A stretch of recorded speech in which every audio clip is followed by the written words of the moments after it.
Welcome to the Alex Jones Show on this Sunday, March 26, 2017. I'm David Knight. We're going to have Alex Jones joining us in the next segment. And, of course, we saw the move against Obamacare, what Paul Ryan had put up, what Donald Trump had supported and tried to push through. We saw that go down in flames on Friday as they pulled that the last minute. There's a lot of finger pointing. There's a lot of blame going around. I want to point out who the enemies remain.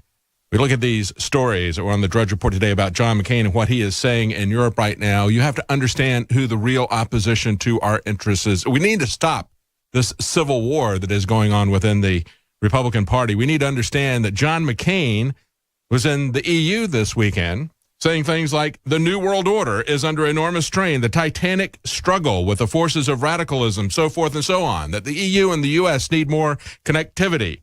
He says, I trust the EU. He doesn't trust Donald Trump. He doesn't trust our Constitution. He doesn't trust our government. He trusts the EU. And he says the EU and NATO were the two best sums in history. Yeah, the EU's got too many bureaucrats, he said, but not much bureaucracy.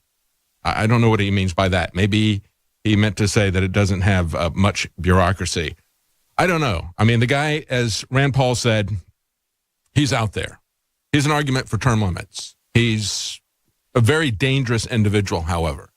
He remains a very bitter old man. He talks about, even when he says, yeah, okay, we'd like to see European countries contribute some money to their defense. But then he says, hey, they had contributed 1,000 lives to our wars in Afghanistan and Iraq. Ask their mothers if they think that was a big contribution. I would say ask their mothers if they think they got what they wanted from their sons' lives and their daughters' lives. Was that worth it? Were John McCain's wars worth it for you? All of you in Europe? All of you in America? What have we gained in Iraq? What have we gained by using Al-Qaeda and ISIS as surrogates to set the Middle East on fire? From Libya to Syria and Iraq, we haven't gained anything with these wars. And we need to understand that as we move forward.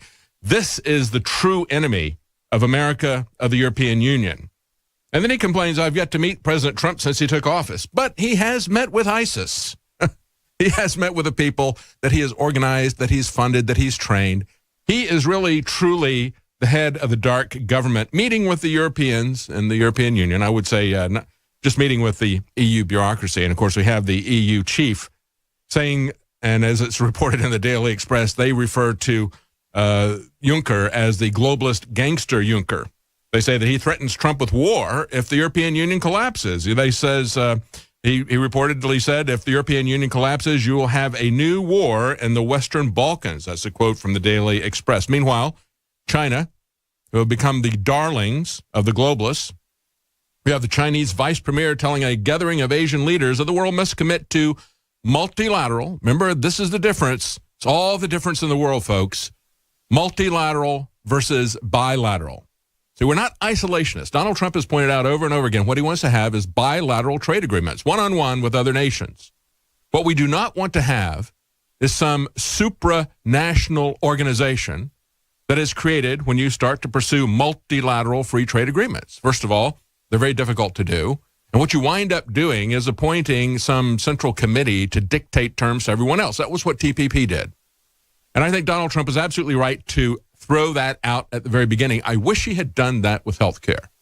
I wish they had used all their powers instead of trying to work with the GOP establishment, Paul Ryan, the people that we know have been there for 7-8 years working against repealing Obamacare. Paul Ryan has been on the other side. He does not want to see this thing repealed. And so when you work with him, you got to understand it's not going to happen. But when we saw TPP, it wasn't, Donald Trump didn't come in and say, we're going to renegotiate these details of TPP. He said, no, we're not going to have a system, a multilateral system that is going to exercise sovereignty over us. Well, we don't want sovereignty exercised over us in Obamacare. That's the problem. Stay with us. We'll be right back with Alex Jones. Look, I'm not going to sit here and say, see, I told you so, that communist Chinese-style net censorship was coming to the web, because it's already here. It's being announced. The way you keep the internet open and free is you get involved more than ever. Go to Infowars.com/app. A new battleship in the fight. Infowars Live, available right now. We're looking for a crew to man it.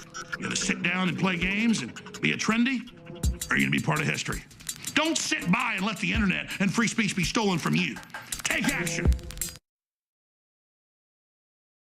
Welcome back to the Alex Jones Show on Sunday, March 26, 2017. I'm David Knight. We're going to talk about Uber, and we're going to talk about their surveillance state because that's the background of this, folks. That and Agenda 21. That's what this is all about. And, of course, there was just this accident with Uber. But before we do, I'm just looking at the screen here. The Drudge Report's got at the top of it, Trump to court Democrats, and is now opening the door to them.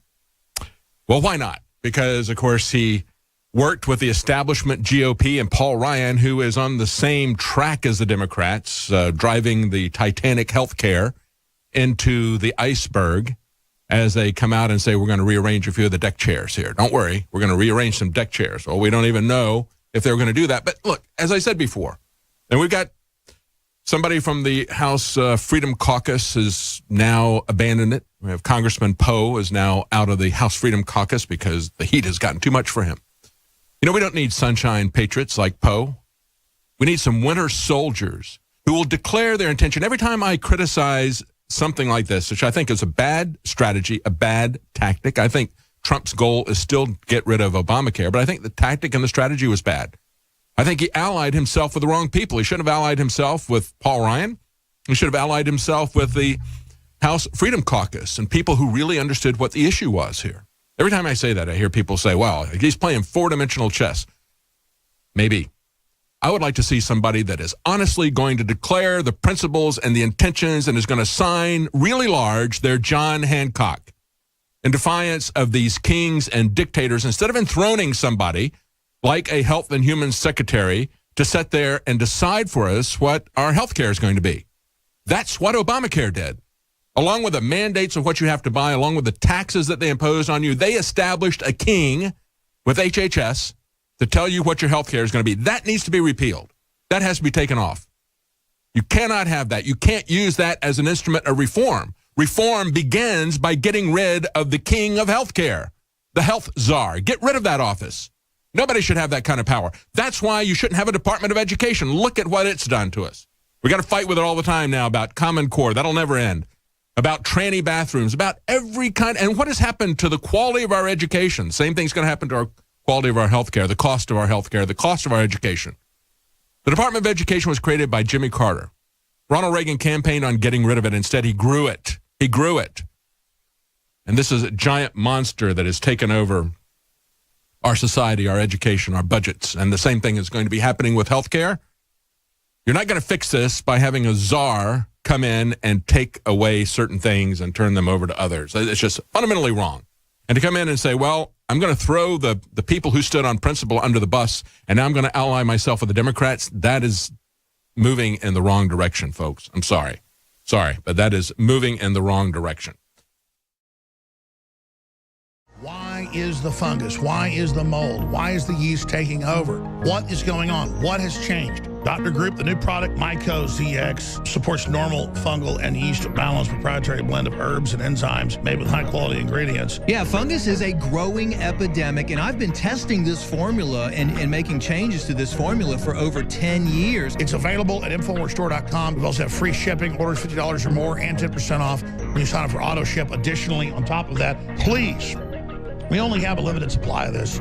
I want to get your reviews. I want to hear what you have to say. For me, it's been incredible. Myco ZX, antifungal, antifungus, anti-yeast. Get it today. Limited run. It'll be months till we get more. InfoWarsStore.com, InfoWarsLife.com, or 888-253-3139. I cannot sell something unless it helps somebody. And you can't support an organization that isn't fighting harder. Look at the response we're getting. The way we're changing the world together. You are the InfoWar. God bless you all.